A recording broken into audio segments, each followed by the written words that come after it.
أعوذ بالله من الشيطان الرجيم. بسم الله الرحمن الرحيم.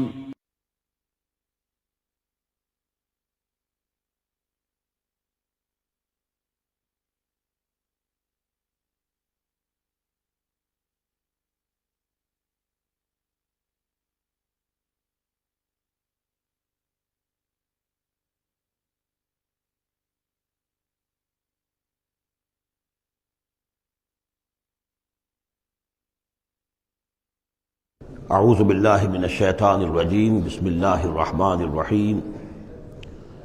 جند ما هنالک محزوم من الاحزاب كذبت قبلهم قوم نوح وعاد وفرعون ذو الاوتاد وثمود وقوم لوط واصحاب الایکة اولئک الاحزاب ان کل الا كذب الرسل فحق عقاب صدق اللہ العظیم۔ یہ بھی ایک لشکر ہے ان میں سے کہ جو اس سے پہلے ہلاک کیے جا چکے ہیں، ان کی قسمت میں بھی اب اسی طرح کی ہلاکت لکھی جا چکی ہے۔ اگلی آیتوں میں ذکر ہو رہا ہے جیسے قوم نوح، قوم ہود، اور اسی طریقے سے ذو الاوتاد، فرعون، ثمود اور قوم لوط، یہ سب ہلاک ہوئی ہیں۔ اسی طرح سے اب یہ قریش بھی جو ہے معلوم ہوتا ہے کہ اسی انجام سے دوچار ہونے کا فیصلہ کر چکے ہیں۔ کذبت قبلہم قوم نوح، جھٹلایا تھا ان سے پہلے قوم نوح نے اور عاد نے، وعاد وفرعون، اور فرعون ذو الاوتاد میخوں والا، کیونکہ ان کا لشکر بہت بڑا تھا، تو جب وہ لاؤ لشکر کے ساتھ چلتے تھے تو بہت سے گھوڑوں پر اور خچروں پر تو صرف وہ جو کھوٹے ہوتے ہیں کہ جن سے کہ خیمے گاڑے جاتے ہیں اس کے لیے، تو وہی لدے ہوئے ہوتے تھے۔ وثمود، اور قوم ثمود، وقوم لوط، لوط کی قوم، واصحاب الایکہ، اور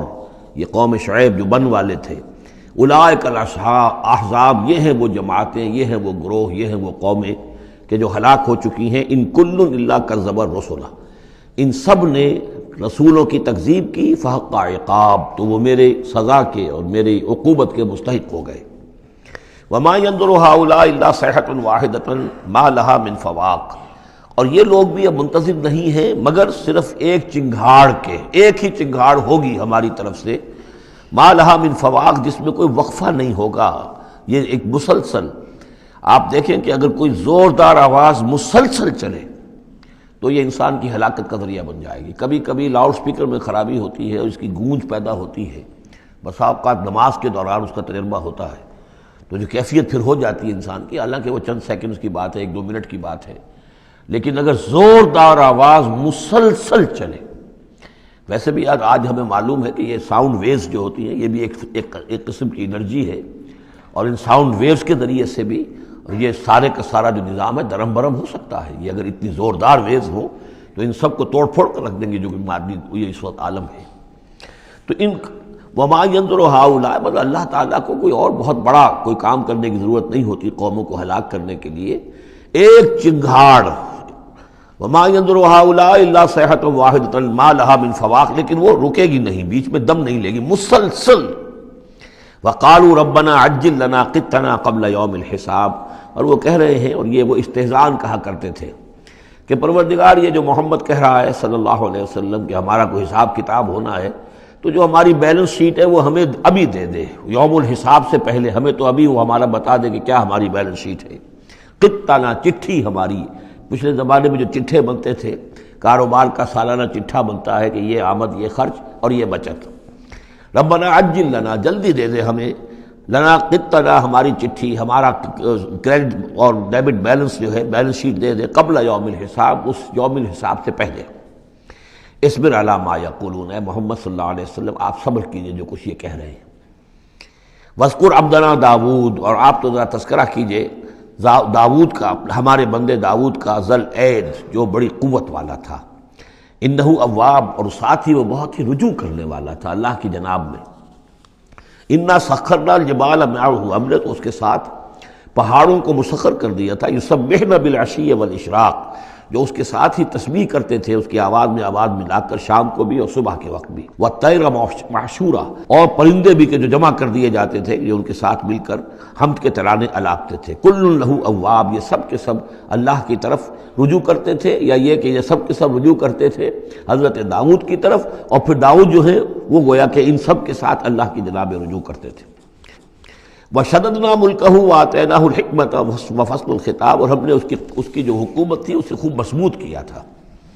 اور ہم نے اسے حکمت عطا کی تھی اور فصل الخطاب بھی عطا کیا تھا، یعنی فیصلہ کن بات کہنے کی صلاحیت، ایسی بات کہی جائے جس سے کہ لوگ سب مطمئن ہو جائیں کہ ہاں یہ بات ٹھیک ہے، فیصلہ کن بات ہو، دو ٹوک ہو، اور یہ کہ سب کے لیے موجب اطمینان ہو۔ وَهَلْ أَتَاكَ نَبَأُ الْخَصْمِ، اب یہ جو 3-4 واقعات اس صورت میں آ رہے ہیں یہ مشکلات القرآن میں سے ہیں۔ اس کی وجہ یہ ہے کہ یہ ہیں واقعات، لیکن ان کی یہاں پہ صرف اشارے کنائے میں قرآن نے تذکرہ کیا ہے۔ ان کی تفصیل کے لیے اگر ہم رجوع کرتے ہیں تورات کی طرف تو وہاں ہمیں کچھ قصے ایسے ملتے ہیں کہ جو انبیاء کی شان سے پوری طرح مطابقت نہیں رکھتے، لہذا ایک بہت ہی یوں سمجھیے کہ ایک ہمارے لیے شش و پنج کا مسئلہ ہے کہ مفسرین واقعہ تو اس طرح کا ہے، معلوم ہوتا ہے کہ کہیں کوئی خطا ہوئی ہے اور ہو جاتا ہے، آخر نبی اور رسول جو ہے وہ بھی سب اللہ کے بندے تھے، اور اللہ تعالیٰ کی طرف سے خصوصی حفاظت ان کی ہوتی تھی، وہ معصوم ہوتے تھے بئی معنی، یہ نہیں کہ ان کے اندر کوئی غلطی کا رجحان ہی کبھی پیدا نہیں ہو سکتا تھا، وہ تو اگر یہ رجحان ہی پیدا نہ ہوتا تو فرشتے ہوتے، پھر وہ انسان نہ رہتے، جب تک وہ انسان تھے تو اس رجحان کے پیدا ہونے کی نفی ہم نہیں کر سکتے، لیکن یہ کہ اللہ انہیں بچا لیتا تھا، روک لیتا تھا۔ تو وقت کے اوپر بچا لینا، روک لینا، جیسے حضور کے بارے میں آتا ہے کہ آپ اپنی وہ نوجوانی کے دور میں حضور فرماتے کہ 2 مرتبہ میں نے ارادہ کیا کہ وہ جو میلے ہوتے تھے جہاں پر کچھ وہ قصے کہانیاں ہوتی تھیں، وہاں پر فوش گوئی بھی ہوتی تھی، شاعر جو ہے وہ ایسے ایسے اپنے قصیدے سناتے تھے، اپنے معاشقوں کی تفاصیل بیان کرتے تھے، تو 2 مرتبہ حضور کہتے ہیں میں نے ارادہ کیا کہ میں بھی ان میں جاؤں، دیکھوں کیا ہوتا ہے، وہاں پہ میں بھی شریک ہوں، لیکن دونوں مرتبہ یہ ہوا کہ فاصلے پر ہوتا ہوگا، ظاہر بات ہے کہ عین مکے میں تو نہیں تھا وہ، تو جیسے عکاس کا بازار جو ہے وہ ذرا فاصلے پر لگتا تھا،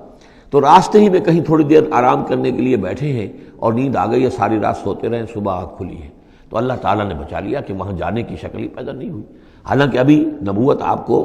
ویسے تو نبی پیدائشی نبی ہوتے ہیں، نبوت تو حضور فرماتے ہیں کہ مجھے مل چکی تھی جبکہ ابھی آدم کی روح جو ہے وہ ان کے جسد میں پھونکی نہیں گئی تھی، والآدم بین الروح والجسد، تو عالم ارواح میں بھی نبی کی روح جو ہے وہ تو اپنی اسی امتیازی شان کے ساتھ تھی، لیکن یہ کہ نبوت کا ظہور ہوا ہے جب آپ کی عمر 40 برس کی ہوئی ہے، لیکن اس سے پہلے بھی بچپن میں بھی اور لڑکپن میں بھی اور اس کے بعد آگے جو ہے جوانی اور نوجوانی میں بھی اللہ پوری طرح حفاظت کرتا ہے، لیکن حفاظت کا مطلب یہی ہے کہ کوئی غلط بات کا ارادہ اگر پیدا ہو بھی جائے کسی وجہ سے تو اللہ تعالیٰ ایسے انتظامات کر دیتا ہے کہ اس کی تکمیل کی نوبت نہیں آتی۔ اب یہ جو ایک واقعہ ہوا ہے حضرت داؤد علیہ السلام کا، اس کے پیچھے جو قصہ بیان کیا گیا ہے جو تورات میں ہے، وہ تو یہ ہے کہ ان کی بہت سی بیویاں تھیں، یہ جو تعدد ازدواج 4 کی پابندی تو حضور کی شریعت میں آ کر ہوئی ہے، ورنہ اس سے پہلے تو آپ کو معلوم ہے بادشاہ لوگ جو ہوتے تھے ان کے حرم ہوتے تھے بڑے بڑے، تو حضرت داؤد علیہ السلام کا بھی بڑا حرم تھا، بیویاں تھیں بہت سی، لیکن اسی اثناء میں انہیں کسی اور عورت کے بارے میں ان کے دل میں خیال پیدا ہو گیا، رغبت ہوئی، اس سے وہ شادی کرنے کی خواہش پیدا ہوئی، اور وہ کسی شخص کے نکاح میں تھی۔ اس خیال کا دل میں آنا جو ہے بس اس کے اوپر ٹوکنے کے لیے کہ تم کیا سوچ رہے ہو، یہ غلط بات سوچ رہے ہو، اللہ تعالیٰ نے ایک شکل پیدا کر دی۔ وَهَلْ أَتَاكَ نَبَأُ الْخَصْمِ، اور کیا تمہارے پاس آ چکی ہے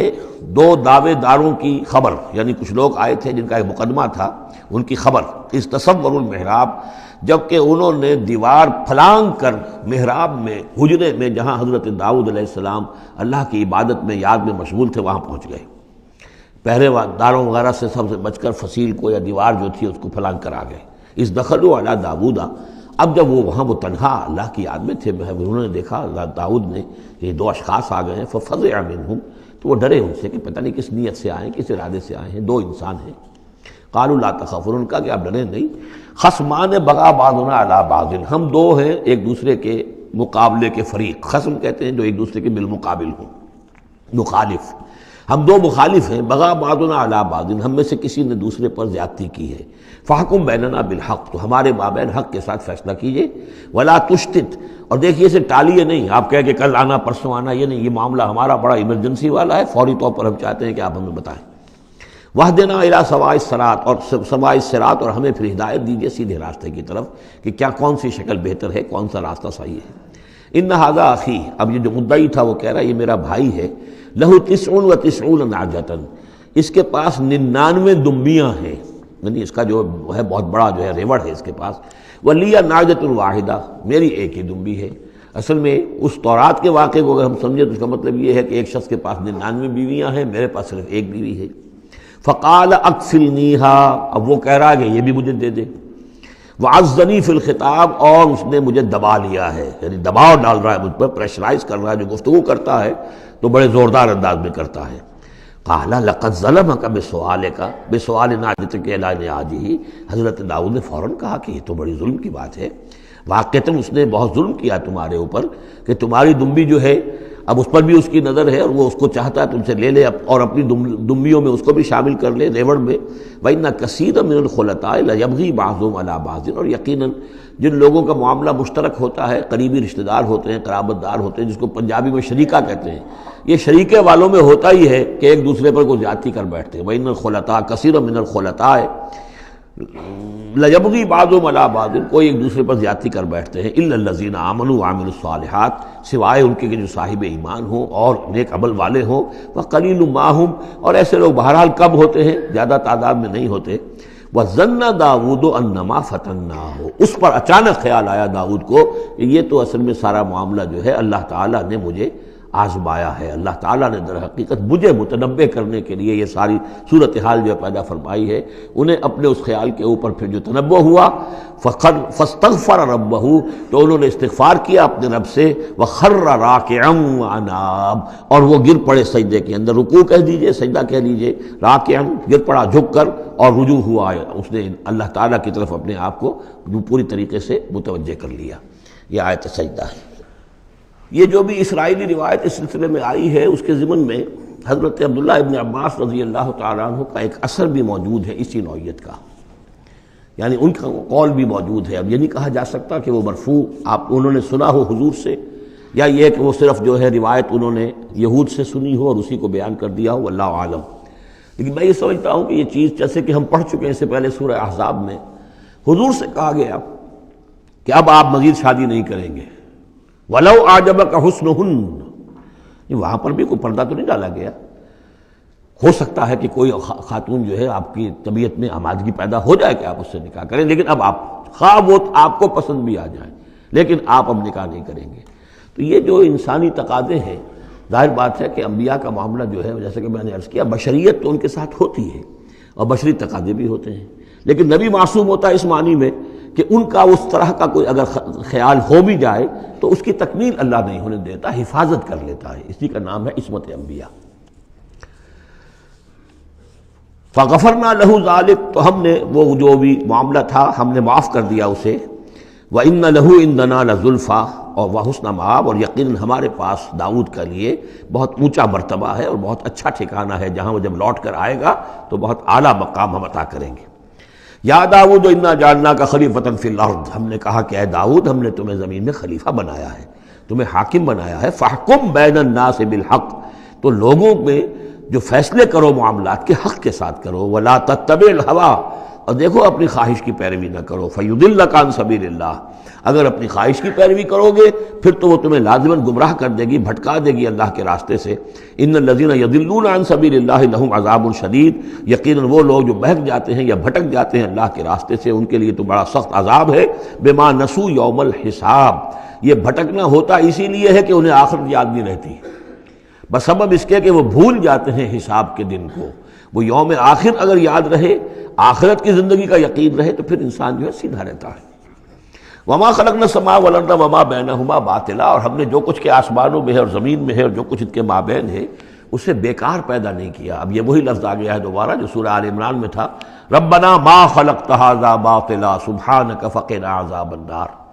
اس کے علاوہ سورہ مومنون میں آ چکا ہے،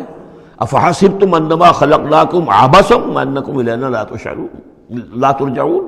تو یہ عبث اور بیکار کام کرنا اللہ کی شان سے بہت ہی یوں سمجھیے کہ بعید ہے۔ ذالک ظن الذین کفروا، یہ گمان تو ان لوگوں کا ہے جنہوں نے کفر کیا ہے۔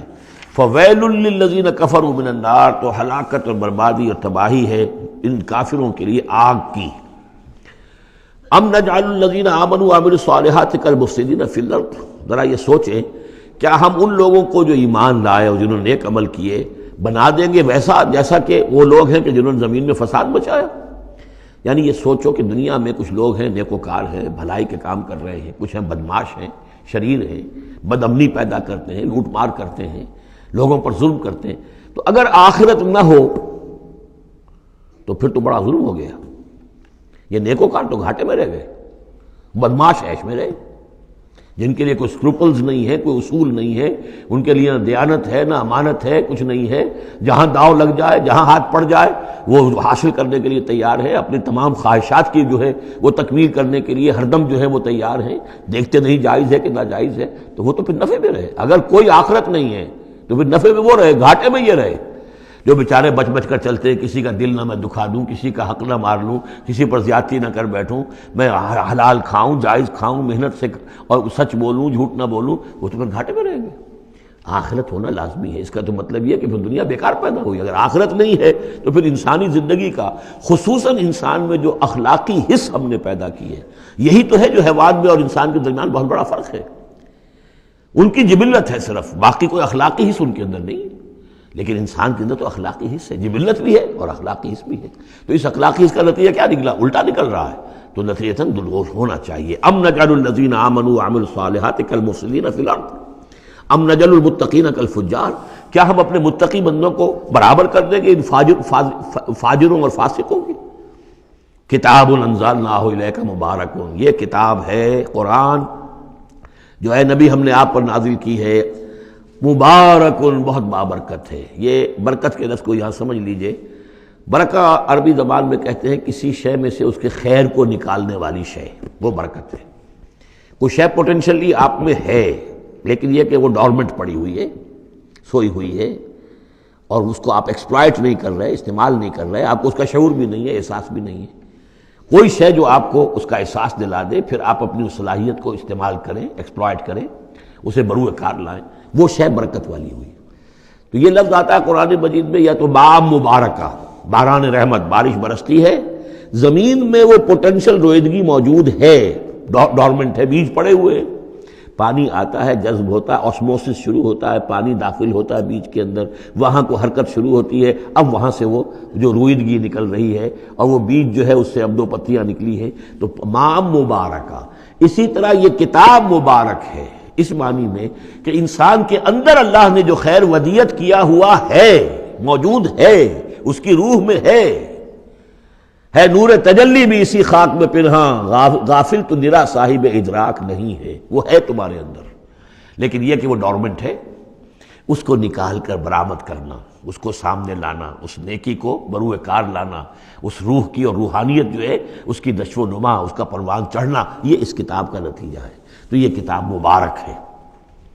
کتاب انزلناہ الیک مبارک لیدبروا آیاتہ ولیتذکر اولو الالباب، یہ مبارک ہے، بابرکت ہے، تاکہ وہ تدبر کریں اس کی آیات پر، اور تاکہ جو ہوش مند لوگ ہیں وہ اس سے سبق حاصل کریں۔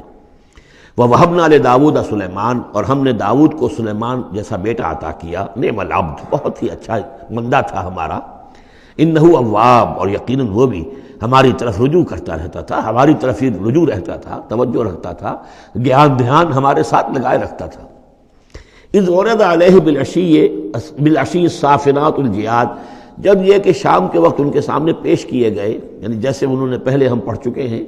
کہ انہوں نے اپنی فوجوں کی انسپیکشن کی تھی، تو وہ فوجیں کہ جو انسانوں کی بھی تھی، جنوں کی بھی تھی، یوزعون، ان کی ریجیمنٹس بنائی گئی تھی، بٹالینز بنائی گئی تھی، اس میں پرندے بھی تھے۔ اسی طریقے سے اب جو گھوڑے رکھے ہوئے تھے جہاد کے لیے، ظاہر بات ہے کہ گھوڑے، کیولری جو ہے وہ تو زمانے میں اصل شے تھی، تو اس کو انہوں نے جو شام کے وقت انسپیکشن پریڈ کوئی ہوئی گھوڑوں کی، تو وَإِذْ عُرِضَ عَلَيْهِ بِالْعَشِيِّ الصَّافِنَاتُ الْجِيَادُ، جو بہت ہی عمدہ، بہت اعلیٰ نسل والے، بہت عمدہ جو گھوڑے تھے، ان کو اس کے سامنے پیش کیے گئے، معائنہ کر رہے تھے حضرت سلیمان۔ فَقَالَ إِنِّي أَحْبَبْتُ حُبَّ الْخَيْرِ عَنْ ذِكْرِ رَبِّي، ہوا یہ کہ اس میں کچھ دیر ہو گئی، شام کا وقت تھا اور سورج جو ہے وہ غروب ہو گیا، عصر کی نماز ان کی قضا ہو گئی، جیسے کہ حضور کی عصر کی ایک نماز قضا ہوئی تھی غزوہ احزاب میں، اور اس پر حضور نے لعنت فرمائی تھی پھر کفار پر کہ ان کی وجہ سے ہماری آج عصر کی نماز، اور خاص طور پر جس کو صلاۃ الوسطیٰ عام طور پر چونکہ گمان ہے، وہ آج ہماری قضا ہو گئی، تو عصر کی نماز ان کی قضا ہو گئی۔ تو انہوں نے کہا کہ مجھے یہ جو حب الخیر، یہ خیر ہے نا، یہ گھوڑے جو ہیں یہ خیر ہے، دولت ہے، ایک آدمی کی بہت اچھی جو ہے پونجی ہے، اس کی محبت نے، انی احببت حب الخیر عن ذکر ربی، میں اس کی محبت میں اتنا مصروف ہو گیا، اتنا مشغول ہو گیا کہ اپنے رب کا ذکر جو ہے وہ بھول گیا، حتیٰ توارت بالحجاب، حتیٰ توارت الشمس بالحجاب، یہاں گویا کہ سورج کا لفظ محذوف ہے، یہاں تک کہ سورج جو ہے وہ تو چھپ گیا، اوٹ میں آ گیا۔ ردوہا علیہ، تو اس میں انہوں نے کہا کہ ذرا واپس لاؤ ان گھوڑوں کو۔ فطفق مسحا بالسوق والاعناق، تو اب وہ لگا تلوار مارنے ان کی گردنوں پر اور ان کے پیروں پر۔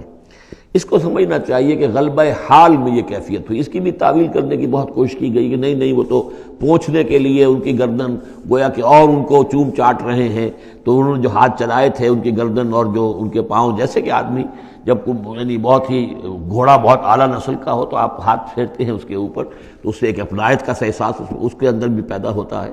تو یہ جو نہیں، یہ بات نہیں ہے، بات سیدھی وہی ہے کہ جو یعنی خام خواہ اس میں ضرورت نہیں ہے، جیسے کہ غلبہ حال کسی وقت ہو جاتا ہے، خام خواہ تعویل کی کیا ضرورت ہے۔ جیسے حضرت عمر کا معاملہ ہو گیا تھا کہ غزوہ احد میں تلوار پھینک کر بیٹھ گئے کہ اب جب محمد ہی قتل ہو گئے صلی اللہ علیہ وسلم تو اب اور کس کے لیے لڑنا ہے؟ حالانکہ لڑنا تو اللہ کے لیے تھا، محمد کے لیے تو نہیں لڑنا تھا، لیکن ایک کیفیت طبیعت ہوتی ہے، ایک وقت میں احساسات اور جذبات کا ایسا غلبہ ہو جاتا ہے۔ وہی غلبہ ان پر ہوا ہے حضور کے انتقال کے وقت، وہ بھی تلوار کھینچ کے بیٹھ گئے تھے کہ جو شخص کہے گا کہ محمد کا انتقال ہو گیا گردن اڑا دوں گا۔ وہ تو پھر حضرت ابو بکر آئے ہیں، انہوں نے پھر آ کے خطبہ دیا ہے، اور خطبے میں وہ آیت بھی پڑھی ہے وما محمد الا رسول قد خلت من قبلہ الرسل افإن مات أو قتل انقلبتم على أعقابكم، اور ساتھ ہی پھر انہوں نے یہ خطبہ دیا کہ من كان يعبد محمدا فإن محمدا قد مات ومن كان يعبد الله فإن الله حي لا يموت۔ کوئی شخص اگر محمد کو پوجتا تھا، محمد کی عبادت کرتا تھا تو وہ سن لے محمد کا انتقال ہو گیا، اور جو کوئی اللہ کو پوجتا تھا اور اللہ کی بندگی کرتا تھا اس کو جان لینا چاہیے اللہ پر کبھی موت واقع نہیں ہوگی، وہ زندہ رہنے والا ہے۔ تو یہ غلبہ حال کی ایک کیفیت ہے کہ اسی کیفیت میں کہ میری یہ نماز جو ہے یہ چھوٹ گئی ہے۔ بہرحال یہ دونوں میں نے آپ کے سامنے رکھ دیے ہیں۔ وَلَقَدْ فَتَنَّا سُلَيْمَانَ وَأَلْقَيْنَا عَلَىٰ كُرْسِيِّهِ جَسَدًا ثُمَّ أَنَابَ۔ اس معاملے میں تو ایک جو ہے یعنی مرفوع حدیث موجود ہے جس کا کہ اب ذکر ہو رہا ہے یہاں پر، حضرت سلیمان سے ایک اور بھی ایک موقع پر اسی طریقے کا کہ خطا کہہ دیجئے، جیسے کہ خطا حضور سے ہو گئی تھی، سورہ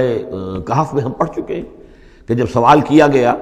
بتائیے کون ہیں اصحاب کہف، کون تھے، ان کا واقعہ کیا ہے، اور وہ ذوالقرنین کون، آپ کہتے ہیں ٹھیک ہے میں کل بتا دوں گا، اس لیے کہ روزانہ حضرت جبرائیل آتے تھے، میں پوچھ لوں گا اور مجھے جواب مل جائے گا، میں تمہیں دے دوں گا۔ لیکن کئی دن تک حضرت جبرائیل نہیں آئے۔ اب پھر دیکھیے کہ آپ کی جان جو ہے وہ ضیق میں آ گئی کہ نہیں آ گئی، لوگوں نے تالیاں پیٹ دی، بس چھٹی گم ہو گئی، کہاں ہے اب تمہاری وہ وحی، اور کہاں تمہارے پاس وہ ذریعہ علم۔ اس کے بعد پھر وحی نازل ہوئی تو ساتھ ہی وہ آیت بھی سورہ کہف میں نازل ہوئی، وَلَا تَقُولَنَّ لِشَيْءٍ إِنِّي فَاعِلٌ ذَلِكَ غَدًا إِلَّا أَن يَشَاءَ اللَّهُ۔ آئندہ کبھی اے نبی کسی بھی کام کے بارے میں کبھی ہرگز یہ نہ کہیے گا یہ کام میں کل کر دوں گا مگر اس استثناء کے ساتھ اگر اللہ نے چاہا، انشاءاللہ، اگر انشاءاللہ میرا ارادہ ہے انشاءاللہ میں یہ کام کر دوں گا، انشاءاللہ کے بغیر۔ ہم لوگ جو کہتے رہتے ہیں تو ہماری کوئی حیثیت نہیں ہے کہ اس پر پکڑا جائے ہمیں، لیکن جو بڑے لوگ ہوتے ہیں، جو عظیم شخصیات ہوتی ہیں،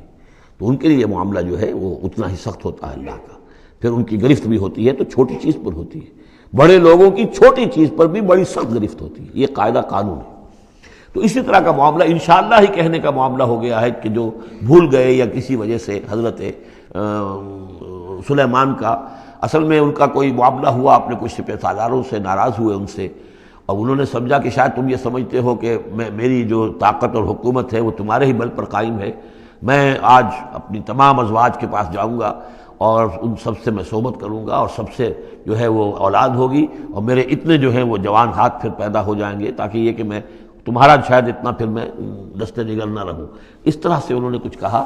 اور ساری اس ایک رات میں اپنی تمام بیویوں کے ساتھ انہوں نے صحبت کی، لیکن یہ کسی بیوی کو حمل نہیں ہوا، ایک کو ہوا تو اس کا بھی کوئی بچہ جو ہے ادھورا سا، وہ 7 ماسہ ہوگا 6 ماسہ ہوگا، وہ پیدا ہوا، دائی نے لا کر ان کے تخت پر رکھ دیا، اور شاید اس کا چرچا بھی ہو گیا تھا کہ انہوں نے یہ بات کہی تھی، تو اب پورے گویا کے درباریوں میں بھی اس کی شہرت تھی کہ دیکھیں اب کیا ہوتا ہے ان کے ساتھ، تو اس معاملے میں انہیں کچھ سبکی اٹھانی پڑی، وہ ہے واقعہ جو یہاں بیان ہو رہا ہے۔ وَلَقَدْ فَتَنَّا سُلَيْمَانَ، اور اسی طرح ہم نے فتنے میں ڈالا تھا سلیمان کو، وَأَلْقَيْنَا عَلَىٰ كُرْسِيِّهِ جَسَدًا ثُمَّ أَنَابَ، اور ہم نے اس کے تخت پر ایک ایسا جسد لا کر لوتھڑا سا ڈال دیا تھا، وہ دائی نے لا کر ڈالا کہ یہ وہ آپ کی جو تھی قسم اس کا یہ نتیجہ ہے اللہ کی طرف سے۔ لیکن یہ کہ بہرحال انہوں نے اس پر بھی توبہ کی، بلکہ یہاں تک روایت میں آتا ہے کہ فرشتے نے یاد بھی دلانے کی کوشش کی انہیں کہ انشاءاللہ کہیے، لیکن کیا اس وقت کیا کیفیت تھی ان کی جذباتی کہ انہوں نے وہ بات نہیں کہی، اور اس پر پھر اللہ تعالیٰ نے گویا کہ تنبیہ کرنا ضروری سمجھا۔ قال رب اغفر لی وہب لی ملکا، اب اس پر انہوں نے اللہ سے اناب رجوع کیا اور دعا کی، پروردگار مجھے معاف فرما دے میری خطا، وہب لی ملکا لا ينبغی لأحد من بعدی، اور مجھے ایسی حکومت عطا فرما، تیرا جو مجھ پر کرم ہے اور میرے والد پر جو کرم تو نے کیا، جو ہم دونوں پر احسانات کیے ہیں، یہ دعا ہم پڑھ چکے ہیں، رب اعوذنی ان اشکر نعمتک التی انعمت علی وعلی والدی وان اعمل صالحا، یہ حضرت سلیمان کی دعا پہلے آ چکی ہے۔ وَهَبْ لِي مُلْكًا لَا يَنبَغِي لِأَحَدٍ مِّن بَعْدِي، مجھے ایسی حکومت عطا فرما کہ جو میرے بعد کسی اور کے لیے ممکن نہ ہو۔ اور یہ واقعہ ہے کہ ان کی جو حکومت تھی وہ جنات پر بھی تھی، ان کی حکومت ہوا پر بھی تھی، ان کا قانون پرندوں پر بھی چل رہا ہے۔ اس اعتبار سے واقعتاً یہ مثالی ہے ایک معاملہ، لا ينبغی لأحد من بعدی، میرے بعد پھر کسی اور کو اس طرح کی حکومت نہ ملے، تو اس طرح کی حکومت پھر اللہ تعالیٰ نے کسی اور کو نہیں دی۔ اللہ نے ان کی اس دعا کو قبول فرمایا، انک انت الوہاب، یقیناً تو ہی ہے دینے والا، عطا کرنے والا۔ فسخرنا لہ الریح تجری بامرہ رخاء حیث اصاب، تو ہم نے ہوا کو بھی اس کے لیے مسخر کر دیا، اس کے حکم پر وہ چلتی تھی، اس کے حکم سے چلتی تھی بڑی ہی نرمی اور آہستگی کے ساتھ، جہاں بھی وہ پہنچنا چاہتا تھا، یعنی ہوا کی ڈائریکشن بھی ان کے اختیار میں، اور وہ ہوا جو ہے پھر ان کے سفینوں کو لے کر سمندروں کے اندر بھی جدھر وہ جانا چاہتے تھے وہ آرام کے ساتھ لے کر جاتی تھی۔ وَشَيَاطِينَ كُلَّ بَنَّاءٍ وَغَوَّاصٍ، اور ہم نے مسخر کر دیے تھے اس کے لیے وہ شیاطین یعنی جنات، کل بنائن جو سب کے سب بنانے والے تھے، عمارتوں کے بنا، بنا کہتے ہیں معمار کو۔ بنا حسن البنا شہید رحمۃ اللہ علیہ، ان کا خاندانی پیشہ جو ہے وہ تعمیر، وہ معمار خاندان سے تھے، اور عربوں میں کوئی اس میں آر نہیں ہوتا۔ آپ سعودی عرب میں جائیں گے سقا، اب وہاں پہ کوئی صاحب ہوں گے جن کے جد امجد جو ہیں وہ حرم کے اندر کہیں پانی پلاتے تھے لوگوں کو، ساقی کے کام کر، سقا، وہ اپنے نام کے ساتھ سقا لکھتے، انہیں کوئی وہ نہیں۔ خباز نان بائی خاندان چلا رہا ہے، خبازوں کا خاندان ہے، نان بائی ہے، تو کام کے اندر تو پیشے میں عیب نہیں رکھیے نہ فرحات کو نام، سیدھی سی بات ہے۔ تو وہ بنا، وہ ان کے لیے تھے معمار، وغواص، اور غوطہ خور، غوطہ کرنے والے، سمندروں میں غوطہ لگا کر اور وہاں سے موتی وغیرہ نکالنے والے، وآخرین مقررین فی الاسفاد، جو لوگ تو رہتے تھے، اور کچھ اور قوم ہوتی تھی کہ جو جکڑی ہوئی زنجیروں میں، یہ جنات کی طاقت جو ہے ایک نفری وہ ہوتی تھی جو رکھی رہتی تھی کہ جہاں ایمرجنسی میں ضرورت ہو تو پھر ان کو وہاں سے استعمال کیا جائے۔ ھذا عطاؤنا، اور ہم نے ان سے کہہ دیا تھا اے سلیمان یہ ہماری عطا ہے تمہارے لیے، فمنن او امسک، چاہو تو یہ تقسیم کرو لوگوں کے اندر، لوگوں پر احسان بھی کرو، اور چاہو تو اپنے پاس رکھو بغیر حساب۔ بہرحال ہم نے اس پر حساب کوئی نہیں رکھا، ہم تم سے اس پر کوئی حساب نہیں لیں گے۔ وَإِنَّ لَهُ عِندَنَا لَزُلْفَىٰ وَحُسْنَ مَآبٍ، اور یقیناً اس کے لیے ہمارے پاس بہت اونچا رتبہ بھی ہے اور بہت عمدہ ٹھکانہ بھی ہے، جب وہ لوٹ کر آئیں گے تو ان کو وہاں پر بہت عمدہ ٹھکانہ ملے گا۔ وَاذْكُرْ عَبْدَنَا أَيُّوبَ إِذْ نَادَىٰ رَبَّهُ أَنِّي مَسَّنِيَ الشَّيْطَانُ بِنُصْبٍ وَعَذَابٍ،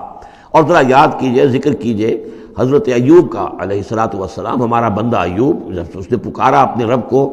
انی مسنی الشیطان بنصب وعذاب، کہ شیطان نے مجھے چھوت لگا دی ہے، بڑی تکلیف اور ایذا اور تکلیف، اور اس کی بیماری تھی، جلدی کوئی بیماری تھی جس کی وجہ سے سارا جسم جو ہے گل گیا تھا، اور اس درجے اس میں کوئی تعفن بھی تھا، کیڑے بھی پڑ گئے تھے کہ ان کی اہلیہ، بیوی، بچے ایک وقت تک تو انہوں نے خدمت کی جب تک کی، پھر بعد میں آ کر سب ہمت ہار کر ان کو چھوڑ کر چلے گئے تھے۔ تو گویا کہ اس قسم و پرسی کے عالم میں پھر انہوں نے یہ دعا کی، تو اللہ تعالیٰ نے فرمایا کہ ارکض برجلک، ذرا اپنا پاؤں مارو زمین پر، ھذا مغتسل، یہ اب تمہارے اس ایڑی کے جو زور سے جو چشمہ ہم نے نکال بہایا ہے، یہ تمہارے نہانے کے لیے ہے، بارد و شراب، ٹھنڈا ہے، اور پینے کے لیے بھی ہے۔ تو شاید جس کو ہم کہتے ہیں گندھک کا کوئی چشمہ نکل آیا ہو، جو کہ جلدی امراض کے لیے چشمے ہوتے ہیں جہاں جاتے ہیں لوگ، جلدی امراض کے لوگ جا کر وہاں جا کر نہاتے ہیں تو اس سے شفا ہوتی ہے، تو اللہ نے اس کے اندر وہ شفا ان کے لیے رکھ دی، وہ ٹھیک ہو گئے۔ وَوَهَبْنَا لَهُ أَهْلَهُ وَمِثْلَهُم مَّعَهُمْ، اب پھر ان کی اولاد بھی اور ان کی اہل و عیال سب واپس بھی آ گئے، اور یہ کہ مزید بھی ہم نے انہیں اور اہل و عیال عطا کیے، مِثْلَهُم مَّعَهُمْ رحمتًا منا، یہ سب ہماری جانب سے رحمت کا مظہر تھا، وذکریٰ، اور یاد دہانی اور نصیحت، لِأُولِي الْأَلْبَاب، ہوش مند لوگوں کے لیے۔ وَخُذْ بِيَدِكَ رِزْقًا، کسی موقع پر اپنی بیوی سے ناراض ہو کر ان کہا تھا کہ میں تمہیں 100 کوڑے لگاؤں گا یا 100 تمہیں ماروں گا کمچیاں، تو غصے میں آ کر اب وہ قسم کھا لی اس کے اوپر. لیکن یہ کہ اب جب ٹھیک ہو گئے، بیوی بھی آ گئی، اب کیا کریں، وہ اس قسم توڑیں یا اس قسم کا کیا شکل کریں. تو اللہ نے اس کے لیے بھی انہیں ایک شکل بتا دی کہ سینکوں کا ایک تھبا لے لو، جیسے جھاڑواں ہوتی تھی پرانے زمانے میں، تو اس میں وہ 100 اگر سینکیں ہیں تو وہ لے لو. خذ بیدک ضغثاً، تم لے لو اپنے ہاتھ میں سینکوں کا ایک مٹھا، فضرب بہ، اور اس سے ایک ضرب لگا دو، ولا تحنث، اس سے یہ کہ تمہاری وہ قسم ٹوٹے گی نہیں، وہ 100 وہ جو ہے کمچیاں ایک ہی مرتبہ لگ جائیں گی. انا وجدناہ صابرا، ہم نے اسے اپنا صبر کرنے والا بندہ پایا. نعم العبد، کیا ہی عمدہ وہ اچھا بندہ تھا ہمارا. انہ اواب، یقیناً وہ بھی ہماری طرف رجوع کرنے والا انسان تھا. واذکر عبادنا ابراہیم و اسحاق و یعقوب اولی الایدی والابصار، اور تذکرہ فرمائیے ہمارے بندوں ابراہیم کا اور اسحاق کا اور یعقوب کا، وہ بھی تھے بڑے ہاتھوں والے، یعنی بڑے ان کے یعنی قوتوں والے، والابصار، اور آنکھوں والے، مشاہدہ بھی، غور و فکر بھی، ہاتھوں والے بھی، طاقت والے بھی. انا اخلصناہم بخالصۃ ذکر الدار، ہم نے ان سب کو خالص کر لیا تھا ایک خالص شے کے لیے. ایک خالص شے کون سی ہے؟ آخرت کے گھر کی یاد دہانی. یعنی وہ لوگوں کو ہمیشہ متوجہ کرتے رہتے تھے کہ اصل زندگی آخرت کی زندگی ہے. انا اخلصناہم بخالصۃ، ایک خالص شے کے لیے ہم نے انہیں خالص کر لیا تھا. یعنی ان کی زندگی میں اب ایک ہی، جیسا کہ میں نے بارہا عرض کیا ہے کہ جو اللہ کا بندہ اس مقام پر پہنچ جائے، پھر واقعہ یہ ہے کہ اسے دنیا کی دولت سے دلچسپی نہیں، دنیا کی کسی اور دوسری چیز کی طرف رغبت نہیں. اس کے وقت کا، اس کا ایک ایک منٹ، اس کی توانائی جو بھی اللہ نے اس کو دی ہے، اس کا خون کا ایک ایک قطرہ وقف ہو جاتا ہے پھر اس کام کے لیے کہ خلق خدا کو خدا کی طرف بلائے، اللہ کی طرف بلائے، اور انہیں بچائے آخرت کے انجام سے، برے انجام سے. اس کے سوا کیا ہو؟ جیسے ہمارے شیخ معین الدین اجمیری رحمۃ اللہ علیہ، وہ آئے تھے ہندوستان میں، اگر اس وقت آ کر بیٹھے ہیں اجمیر میں، جبکہ اجمیر ابھی جو ہے وہ کفر کا گڑھ تھا، راجپوتوں کا مرکزی مقام. اس لیے کہ شیخ علی حجویری جو لاہور میں ہیں، جن کو داتا گنج بخش کہتے ہیں، وہ تو اس وقت آئے ہیں لاہور میں جبکہ لاہور اسلامی حکومت میں شامل ہو چکا تھا. لیکن یہ کہ یہ معین الدین اجمیری، چونکہ ابھی تک مسلمانوں کی حکومت وہاں تک نہیں پہنچی تھی، جو سمجھیے اجمیر جو ہے وہ تو راجپوتوں کا گڑھ، اور اس میں جو ہے وہاں جا کر بیٹھ کے اللہ کا بندہ اور دعوت دے رہا ہے. اور کاروبار تو وہ کرنے نہیں آئے تھے وہ، بلکہ یہ کہ اللہ کی طرف بلانا. تو اس کے لیے ہم نے خالص کر لیا تھا. جو بھی اللہ کا بندہ اپنے آپ کو اس کے لیے خالص کر لے، وہ گویا کہ اللہ تعالیٰ کے مصطفین میں سے ہو جاتا ہے. وہ لفظ آگے آ رہا ہے، انا اخلصناہم بخالصۃ ذکر الدار وانہم عندنا لمن المصطفین الاخیار، اور یقیناً وہ ہمارے ہاں، ہمارے نزدیک وہ بڑے چنے ہوئے لوگ ہیں، اچھے لوگوں میں سے، نیک لوگوں میں سے چنے ہوئے لوگ، چنیدہ لوگ. جو شخص اپنی زندگی کا ہدف اسی کو بنا لے، مقصد اسی کو بنا لے، جینا مرنا اسی کے لیے ہو جائے، تو ظاہر بات ہے کہ اللہ تعالیٰ کے یہاں پر اس کا اونچا مقام ہے. وَاذْكُرْ إِسْمَاعِيلَ وَالْيَسَعَ وَذَا الْكِفْلِ، اور ذکر کیجئے اسماعیل کا بھی اور یسع. اب ان کے بارے میں صحیح طور پہ ہم کچھ نہیں کہہ سکتے، یہ دو جو ہیں یسع اور ذوالکفل. ذوالکفل کے بارے میں تو میں عرض کر چکا ہوں کہ ایک گمان یہ ہے، اور مجھے اس سے اتفاق ہے کہ یہ گوتم بدھ کی طرف اشارہ ہے، وہ اللہ کے نبی تھے. ذوالکفل، پے یہاں فے سے بدل گیا ہے. کپل وستو کا شہزادہ سدھارتھا گوتما بدھا.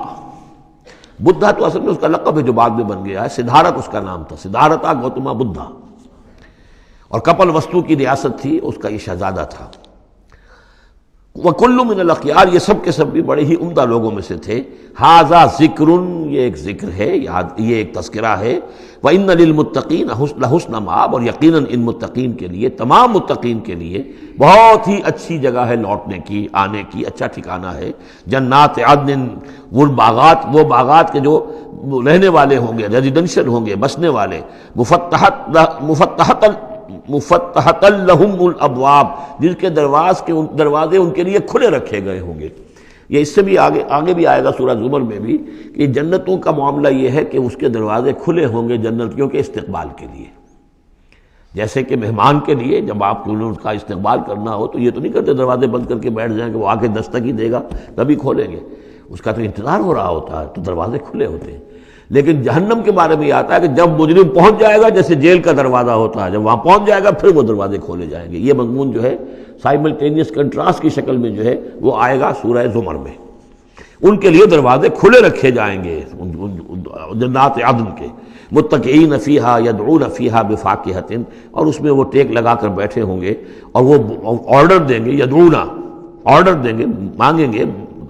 طلب کریں گے اس میں بفاکہۃ، میوے بھی، کثیرۃ، کثرت سے، و شراب، اور مشروبات بھی، عمدہ سے عمدہ مشروبات،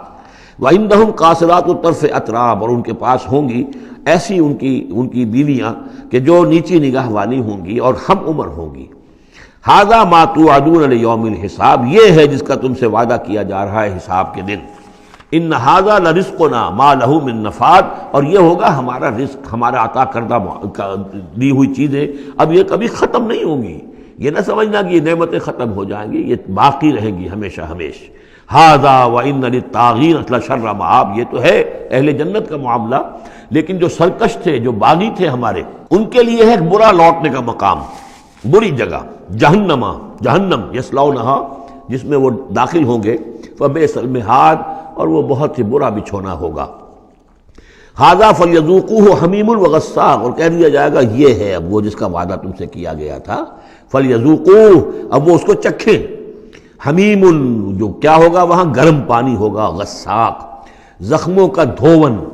جو زخموں کو صاف کرتے ہیں جس پانی سے، پھر اس میں پیپ ہے یا کچھ اور چیزیں ہیں کہ جس سے انسان کی طبیعت ابا کرتی ہے۔ وآخر من شکلہ ازواج، اور اسی طرح کی اور چیزیں بھی جو ان کو دی جائیں گی کھانے اور پینے کے لیے، وہ اسی طرح کی چیزیں ہوں گی، گھناؤنی اور بد ذائقہ۔ ھذا فوج مقتحم معکم، اب وہ جو جہنم میں جو لوگ پڑے ہوئے پہلے سے، جب ایک قوم آئی پھر دوسری آئی، جو نئی قوم آئے گی تو پہلے والے جو ہے وہ کہیں گے اب تو پہلے یہاں مصیبت میں ہیں، جگہ بھی یہاں نہیں ہے، تنگی ہے، حبس بھی ہے، یہ بھی ہے، اب یہ ایک اور چلی آ رہی ہے فوج۔ ھذا فوج مقتحم معکم، ایک اور فوج آ رہی ہے کہ جو تمہارے اوپر دھسی چلی آ رہی ہے۔ لا مرحبا بہم، ان کے لیے کوئی کشادگی نہ ہو، کوئی مرحبا نہیں ان کے لیے۔ مرحبا یہ ان کے کہنے کا ایک وہ تھا، گریٹنگ کا، مرحبا مرحبا، یعنی آئیے آئیے، آپ کے لیے کشادگی ہے، ہر جگہ آپ کے لیے یہاں سہولت ہے۔ وہ کہیں گے لا مرحبا بہم، اب یہ نئے آنے والوں کے لیے یہ جو نئی انسٹالمنٹ آ رہی ہے جہنمیوں کی، یہاں کوئی ان کے لیے جگہ نہیں۔ انہم صالوا النار، یہ ہیں گھسے آنے والے آگ میں۔ قالوا بل انتم، وہ آنے والے کہیں گے نہیں تم، لا مرحبا بکم، تمہارے لیے نہ ہو کوئی کشادگی، تمہارے لیے کوئی مرحبا نہ ہو۔ انتم قدمتموہ لنا فبئس القرار، یہ تو تم لوگ ہو جنہوں نے یہ سارا سامان ہمارے لیے فراہم کیا ہے، تم ہم سے پہلی نسل ہو، تم نے وہ سارے جو ہے غلط طور طریقے ایجاد کیے تھے، تم نے وہ عقائد جو ہے وہ ہمیں سکھائے تھے، ہم تو تمہارے کرتوتوں کی وجہ سے، تمہاری پیروی کرنے کی وجہ سے یہاں تمہارے اس جہنم میں آئے ہیں۔ بل انتم قدمتموہ لنا فبئس القرار، تو یہ بہت ہی بری جگہ ہے رہنے کی، ٹھہرنے کی۔ قالوا ربنا من قدم لنا هذا فزده عذابا ضعفا في النار، اور وہ کہیں گے پروردگار جن لوگوں نے ہمارے لیے یہ چیزیں کی اور ہمیں ان راستوں پر ڈالا، اور ان کو تو اور عذاب دے، اضافہ کر ان کے عذاب میں، ضعفا، دگنا عذاب آگ کا۔ وقالوا ما لنا لا نرى رجالا كنا نعدهم من الاشرار، وہ کہیں گے یہ کیا بات ہے، ہم یہاں آپ لوگوں کے ساتھ کچھ لوگ تھے جنہیں ہم سمجھتے تھے بڑے گھٹیا لوگ، ان کی کوئی حیثیت نہیں تھی، کمی کاری لوگ تھے، وہ محمد پر ایمان لے آئے تھے صلی اللہ علیہ وسلم، وہ ہم تو ان کو استہزائی کرتے رہے، وہ یہاں نظر نہیں آ رہے آپ کے پاس، ظاہر بات ہے وہ تو جنت میں گئے، وہ یہاں تھوڑا ہی ہوں گے۔ تو وما لنا لا نرى رجالا، اور کیا ہوا ہے کہ ہم نہیں دیکھ رہے ان لوگوں کو، وہ یہاں نظر نہیں آ رہے کہ جن کو ہم کنا نعدهم من الاشرار، جنہیں ہم برے لوگ سمجھتے تھے۔ اتخذناہم سخریا، کیا ہم نے ان کو صرف ایسے ہی جو ہے ایک یعنی ہنسی ٹھٹا بنا لیا تھا، ام زاغت عنہم الابصار، یا ہماری نگاہیں جو ہیں ان سے کج ہو گئی ہیں، دیکھ نہیں پا رہی ہیں، ہم انہیں دیکھ نہیں پا رہے، ہماری نگاہیں جو ہیں ان سے چوک رہی ہیں۔ ان ذالک لحق تخاصم اہل النار، تمہیں یقین رکھنا چاہیے کہ یہ سب کچھ جو ہم بیان کر رہے ہیں حق ہے، یہی جھگڑا اور یہی جو ہے ان جہنمیوں کے مابین یہی تکرار ہوگی۔ قل انما انا منذر، کہہ دیجئے نبی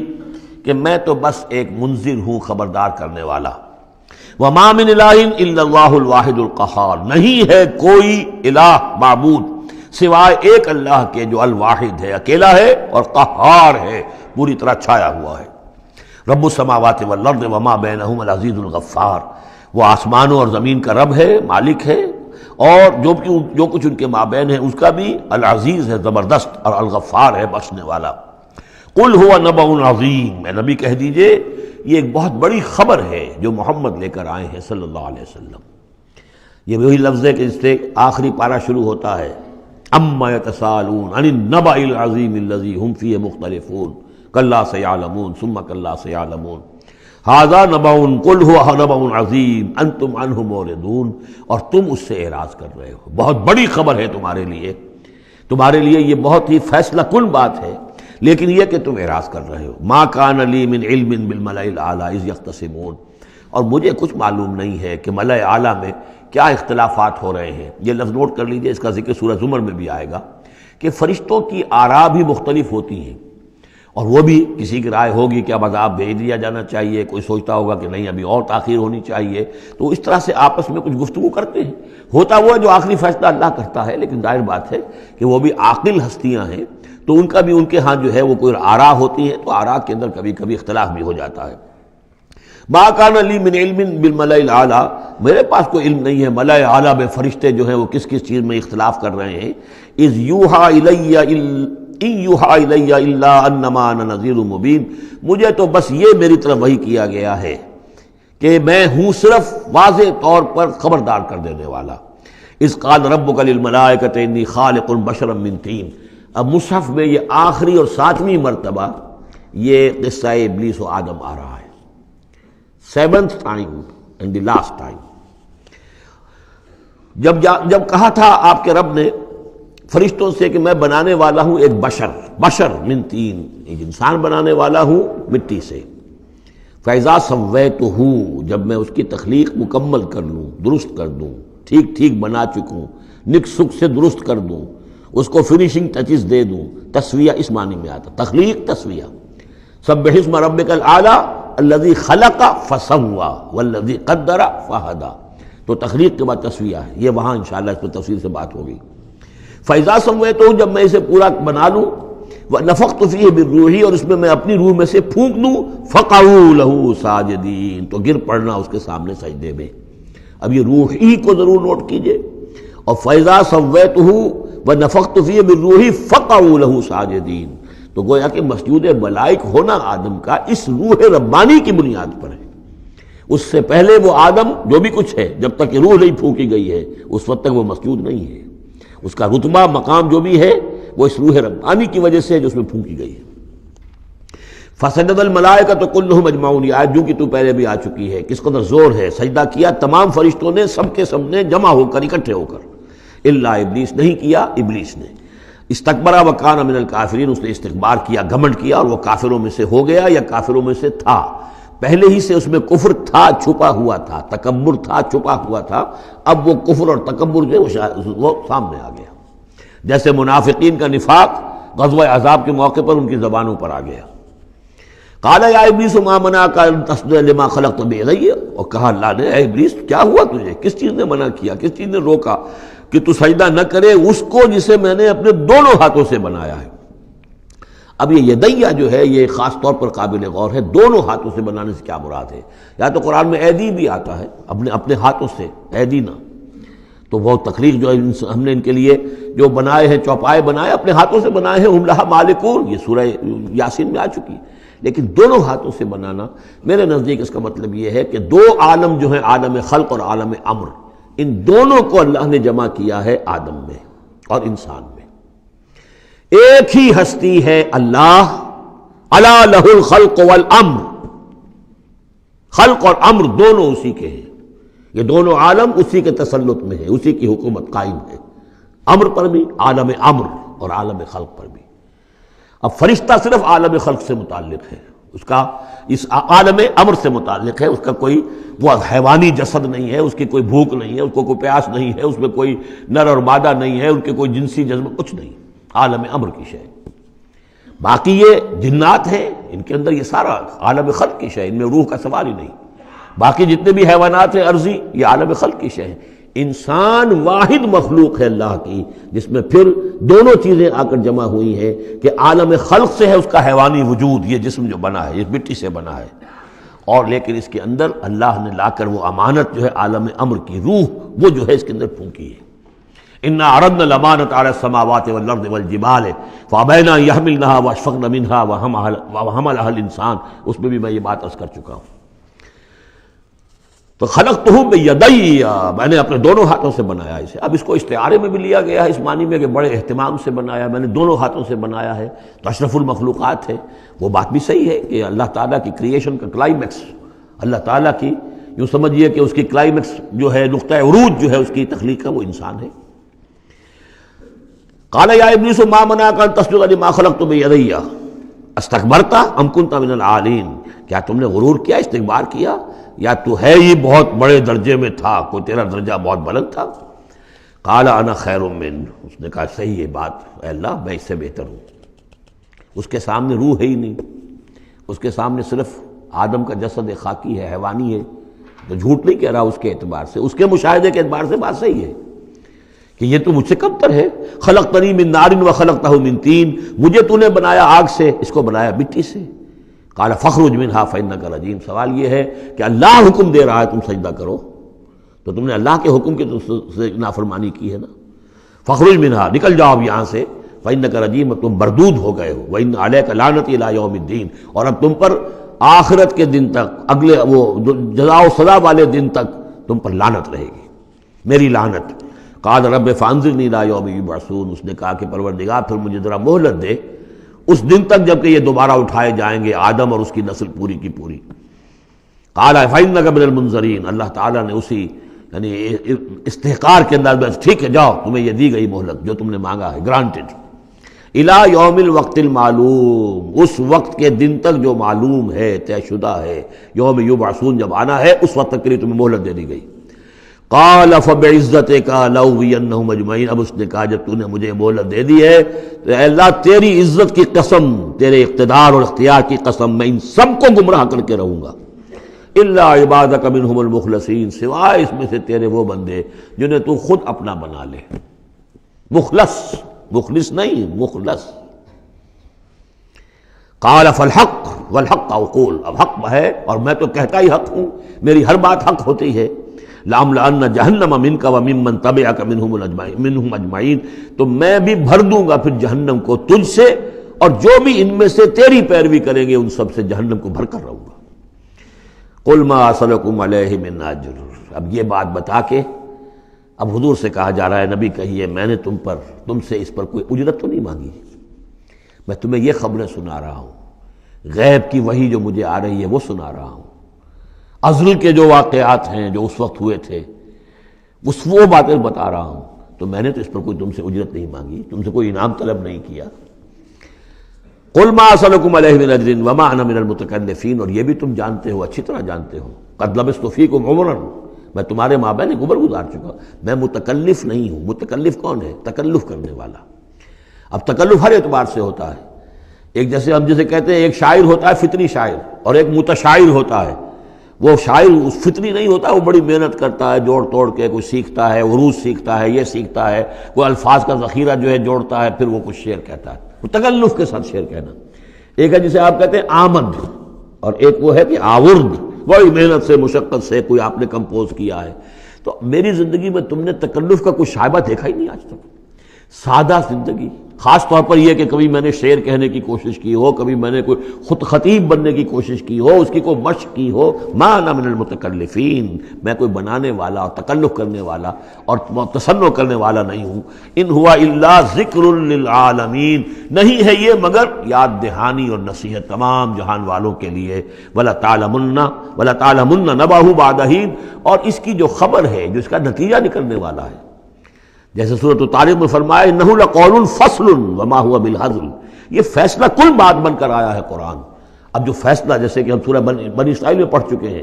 وبالحق انزلناہ وبالحق نزل، ہم نے حق کے ساتھ نازل کیا اور حق کے ساتھ یہ نازل ہوا ہے۔ اب فیصلہ ہوگا، اسی کی ترازو میں قوموں کی تقدیریں تلیں گی اور فیصلے ہوں گے۔ جیسے کہ حدیث ہے حضرت عمر بن الخطاب سے رضی اللہ تعالی عنہ کہ حضور نے فرمایا ان اللہ یرفع بہذا الکتاب اقواما ویضع بہ آخرین، اللہ تعالیٰ اسی کتاب کی بدولت قوموں کو عروج پر پہنچائے گا اور اسی کو ترک کرنے کی وجہ سے قعر مذلت میں گرا دے گا۔ تو فرمایا ولا تعلمن نبأہ بعد حین، کچھ دیر کے بعد اس کی اصل خبر ان کو پہنچ جائے گی کہ اس کا نتیجہ کیا نکلتا ہے۔ یہاں وہ 5 صورتیں ختم ہو گئی ہیں اس دوسرے، بلکہ جیسا کہ میں نے عرض کیا تھا کہ یہ جو گروپ ہے چوتھا، یہ 13 صورتیں مکیات ہیں اس کے اندر۔ ان میں 5 ہیں یہ سورہ یاسین بالکل وسط میں، ان 5 میں 2 ادھر ہیں، دونوں الحمدللہ سے شروع ہوئی ہیں، سورہ سبا، سورہ فاطر۔ دو ادھر ہیں سورہ صافات اور صاد، اس میں بھی صاد آیا ہے، صافات کے ساتھ اس کی مناسبت ہے۔ اس کے بعد 8 صورتیں وہ آ رہی ہیں کہ جن کو ہم سمجھیں گے اس جو اس وقت کا ترتیب ہے مصحف کی، کہ کورسپونڈنگ ترتیب جو ہے وہ ہے سورہ الفرقان سے لے کر اور سورہ سجدہ تک جو 8 صورتیں آئی تھیں، گویا کہ اسی طرح کی 8 صورتیں یہ آ رہی ہیں۔ ان میں بھی 7 وہ تھیں کہ جو حروف مقطعات سے شروع ہوئیں، 4 الف لام میم سے، 2 طاسین میم سے، 1 طاسین سے، البتہ ایک وہ تھی جو بغیر حروف مقطعات کے شروع ہوئی ہے، سورۃ الفرقان۔ یہاں بھی یہ ایک سورت جو شروع ہو رہی ہے سورہ زمر، یہ بغیر حروف مقطعات کے ہے، باقی 7 صورتیں جو ہے حامیم حامیم حامیم حامیم، ان میں سے ایک جو ہے وہ حامیم عین سین قاف، لیکن حامیم کا سلسلہ چلے گا۔ یہ 7 صورتیں در حقیقت ایک سیکونس میں ہیں، اور لیکن یہ بھی ہے معنوی طور پر یہ بھی اسی میں شامل ہے۔ اور ان میں سے اب یہ سمجھ لیجئے کہ جو پہلی 4 صورتیں ہیں ان کا مرکزی مضمون ہے توحید عملی۔ ایک ہے توحید عقیدے کی توحید، اللہ کو ایک ماننا اکیلا، لا ضد لہ ولا ند لہ ولا مثل لہ ولا مثال لہ ولا مثیل لہ، اس کے جیسا کوئی نہیں ہے، نہ صفات کے اعتبار سے نہ ذات میں، کوئی اس کا کفر نہیں ہے، لم یلد ولم یولد، یہ سب کیا ہی عقیدہ ہے۔ ایک ہے عمل کی توحید، توحید عملی، وہ کیا ہے؟ عمل کی توحید کیا ہے؟ توحید فی العالم عمل، اور جس کو کہ امام ابن تیمیہ رحمۃ اللہ علیہ نے ایک اور بڑی خوبصورت اصطلاح استعمال کی ہے، توحید فی الطلب، توحید فی العقیدہ اور توحید فی الطلب۔ وہ طلب جو ہم پڑھ چکے ہیں سورہ حج میں، ضعف الطالب والمطلوب، یہ طالب و مطلوب کا جو ریلیشن شپ ہے، ہر انسان کا کوئی نہ کوئی مطلوب ہے، کوئی آئیڈیل ہے، کوئی آدرش ہے، کسی کے لیے وہ جی رہا ہے، کسی مقصد کے لیے۔ ایک انسانوں کی عظیم اکثریت ہے جو حیوانی سطح پر زندگی گزار رہے ہیں، جن کا کوئی مقصد زندگی ہے ہی نہیں۔ انسٹنکٹس جیسے کہ حیوانات ہیں، پیٹ میں بھوک لگی ہے وہ کھائے گا، ادھر ادھر منہ مارے گا۔ اسی طریقے سے اس کا جنسی جذبہ، اس کا ایک نظام ہے، اس کے تحت ہی ہوتا ہے۔ اس میں جنسی جذبہ اس طرح کا بھی نہیں ہے کہ بعض انسان جو ہے وہ سور بن جاتے ہیں جنسی اعتبار سے، وہ نہیں، ان کا ایک نظام ہے، بس انسٹنکٹ کے تحت ہے چل رہا۔ تو جو لوگ صرف اسی پر کھانا پینا، بچے پیدا کرنا، ان کو پال دینا، اگر یہ کام کر رہے ہیں، کوئی ان کی زندگی میں مقصد ہے ہی نہیں، تو وہ نرے حیوان ہے، انسان ہے ہی نہیں۔ اولئک کالانعام بل ھم اضل، وہ چوپایوں کے مانند ہے بلکہ ان سے بھی گئے گزرے ہیں۔ انسان کہلانے کا مستحق کم سے کم وہ شخص ہے کہ جس نے زندگی میں کوئی نہ کوئی مقصد معین کیا ہو۔ کس لیے جینا ہے، کس لیے مرنا ہے، زندگی کاہے کے لیے؟ وہ مقصد تو کیا ہے؟ اصل میں تو کیا تھا؟ اپنے رب کو چاہو، اس سے محبت کرو، اس کو مطلوب بناؤ، تمہارا مطلوب صرف اللہ ہو، لا مطلوب الا اللہ، لا مقصود الا اللہ، لا محبوب الا اللہ۔ یہ تھا جس کے لیے تمہیں جینا تھا، اسی کے لیے تمہیں مرنا تھا۔ ان صلاتی و نسکی و محیای و مماتی للہ رب العالمین۔ جس شخص کی یہ توحید نہیں ہے وہ عقیدے کی توحید لیے پھرے، عمل میں مشرک ہے، شرک فی العمل، جس کا تذکرہ پہلے بھی ہو چکا ہے، لیکن ان صورتوں میں اب ایک بڑے سیکونس کے ساتھ آئے گی بات۔ ویسے وہ آیت ہم پڑھ چکے ہیں، ارأیت من اتخذ الہہ ہواہ افانت تکون علیہ وکیلا، اے نبی آپ نے اس شخص کو دیکھا جس نے اپنی خواہش نفس کو اپنا معبود بنا لیا، تو کیا آپ ایسے شخص کی ذمہ داری لیں گے؟ وہ کہتا تو ہے اپنے آپ کو میں موحد ہوں، اپنی خواہشات نفس، اپنے نفس کے کسی مطالبے کو پورا کر رہا ہے۔ یہ دیکھے بغیر کہ اللہ نے اس کو حلال کیا یا حرام کیا ہے، تو اس کا معبود تو اس کا نفس ہے، اللہ کہاں ہے؟ ہاں اللہ کے لیے بھی جا کے نماز پڑھ لیتا ہے، لیکن دوسری طرف وہ نفس کو اپنا معبود بنا کے شرک کر رہا ہے، کہتا ہے لا الہ الا اللہ، تعویذ کو وہ اس کے جو ہے باقاعدہ تسبیح کر رہا ہے، ضربے لگا رہا ہے، جبکہ اس کا معبود اس کا نفس ہے۔ اسی طریقے سے حدیث میں آیا تعیس عبد الدینار و عبد الدرہم، ہلاک ہو جائے یا ہلاک ہو گیا درہم و دینار کا بندہ۔ نام عبد الرحمن ہے، حقیقت میں عبد الدینار ہے، اس لیے کہ دینار کے لیے حلال اور حرام کی ساری اس نے تقسیم ختم کر دی ہے۔ ڈالر آئے، پیٹرو ڈالر آئے، کچھ اور آئے، دولت آئے، چاہے حلال سے آئے، حرام سے آئے، جائز سے آئے، ناجائز سے آئے، یہ تو پھر معبود کون ہوا؟ دولت۔ ہندو میں اور آپ میں فرق کیا ہے؟ ہندو نے دولت کی دیوی بھی بنا کر ایک رکھ لی ہے، وہ لکشمی بائی ہے ان کی، اس کو پوجتے ہیں، دنڈوت کرتے ہیں، اس کی کرپا ہو جائے گی تو دولت ہو جائے گی۔ ہم نے کہا ہٹاؤ اس تکلف کو، اس لکشمی بائی کو ہٹاؤ، سیدھے دولت کو پوجو، تو دولت کے پجاری تو ہم ہیں۔ یہ جو توحید ہے، توحید عملی، اس کا جو پہلا نقطہ ہے اللہ کی بندگی کی توحید، توحید فی العبادت، بندگی صرف اللہ کی ہو، یعنی کل کی کل اطاعت اس کے لیے ہو، باقی اطاعت اس کی اطاعت کے تابع ہو۔ باپ کا حکم مانو، ہاں، جو شریعت کے خلاف نہ ہو مانو، ماں کا مانو، استاد کا مانو، حاکم کا مانو، جو حکم اللہ کے حکم کے منافی نہ ہو۔ لا طاعت لمخلوق فی معصیت الخالق، مخلوق میں سے کسی کی اطاعت نہیں ہوگی جس سے کہ خالق کی معصیت لازم آ رہی ہو۔ اگر یہ نہیں ہے اور مخلوق میں سے کسی کی بھی اطاعت آپ نے قبول کر لی ہے جس میں کہ خالق کی معصیت آ رہی ہے تو یہ شرک ہے، چاہے وہ مخلوق آپ کا اپنا نفس ہو، چاہے وہ کوئی حکام ہو، چاہے وہ کوئی اور ادارہ ہو، کوئی بھی ہو، وہ سب طاغوت ہیں۔ تو پہلی یہ سورہ زمر ہے، اس میں آپ دیکھیں گے کس تکرار کے ساتھ بات آ رہی ہے، اللہ کی بندگی، لیکن اس کے لیے اپنی اطاعت کو خالص کرتے ہوئے بندگی۔ چند آیتیں اس کی ہم پڑھ لیتے ہیں، ویسے یہ کہ وقت بہت کم ہے۔ بسم اللہ الرحمن الرحیم، تنزیل الکتاب من اللہ العزیز الحکیم۔ اگلی صورت شروع ہوگی تنزیل الکتاب من اللہ العزیز العلیم، صرف اتنا فرق ہوگا، یہ دونوں صورتیں جوڑے کی ہیں، آپس میں جوڑا ہے، حکیم اور علیم کا فرق ہے صرف، تنزیل الکتاب من اللہ العزیز الحکیم، تنزیل الکتاب من اللہ العزیز العلیم۔ اور یہاں حامیم نہیں ہے، وہاں سے حامیم شروع ہو جائے گا، جیسے سورۃ الفرقان بغیر حروف مقطعات کے ہے، باقی ساتوں صورتیں جو تھیں وہ ہم گن چکے ہیں وہ حروف مقطعات سے۔ اس کتاب کا اتارا جانا ہے اس اللہ کی طرف سے جو العزیز ہے، زبردست ہے، اور الحکیم ہے، کمال حکمت والا۔ انا انزلنا الیک الکتاب بالحق، اے محمد ہم نے آپ پر یہ کتاب اتاری ہے حق کے ساتھ۔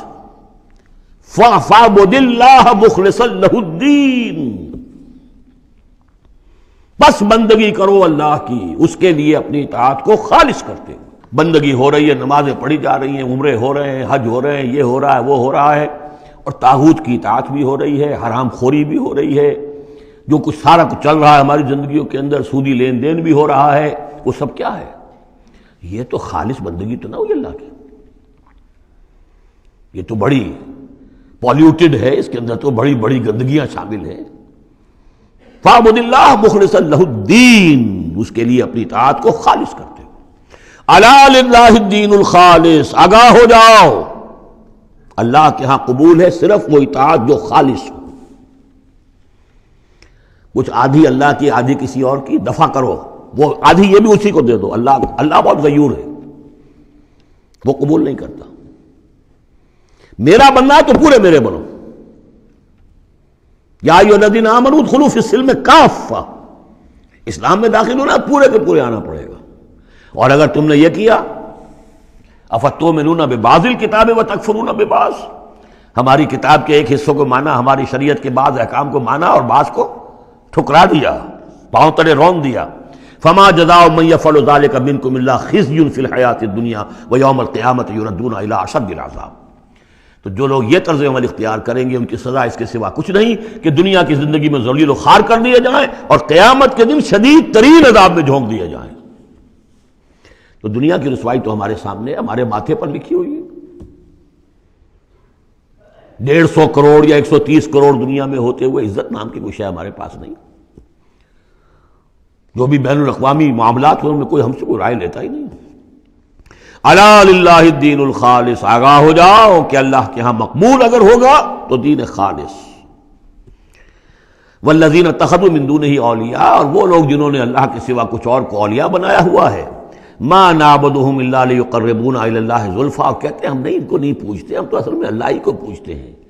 ان کو صرف اس لیے پوجتے ہیں کہ یہ ہمیں اللہ سے قریب کر دیں گے، یہ ہمارے یہ وسیلے ہیں، ان کے ذریعے سے ہم اللہ کے قریب ہو جائیں گے، اس لیے پوجتے ہیں۔ ان اللہ یحکم بینہم فیما ہم فیہ یختلفون، یقیناً اللہ تعالیٰ فیصلہ کر دے گا ان کے مابین ان تمام چیزوں میں جن میں یہ اختلاف کر رہے ہیں۔ ان اللہ لا یہدی من ہوا کاذب کفار، اللہ تعالیٰ ہرگز ہدایت نہیں دیتا ان کو جو جھوٹے ہوں اور ناشکرے ہوں، کفار۔ لو اراد اللہ ان یتخذ ولدا لاصطفى مما یخلق ما یشاء سبحانہ، اگر اللہ کا واقعی ارادہ ہوتا کہ وہ کسی کو اولاد بنائے تو ٹھیک ہے، اپنے جو مخلوق ہے ان میں سے جس کو چاہتا چن لیتا، اس لیے کہ اس کے ہاں اولاد کا تو تصور نہیں ہے، اس کی اولاد کوئی ہے ہی نہیں، ایک خالق ہے، باقی سب مخلوق ہیں۔ تو فرشتے بھی مخلوق ہیں، تو اللہ کو ضرورت کیا پڑی ہے کسی کو اپنا بیٹا بنانے کی یا بیٹی بنانے کی؟ سبحانہ، وہ پاک ہے، هو اللہ الواحد القہار، وہ تو اللہ ہے، اکیلا ہے، قہار ہے، اور خود چھایا ہوا ہے کل کائنات کے اوپر، کل تخلیق، کل مخلوقات کے اوپر اس کی حکومت قائم ہے۔ بارک اللہ لی ولکم فی القرآن العظیم ونفعنی وإیاکم بالآیات والذکر الحکیم۔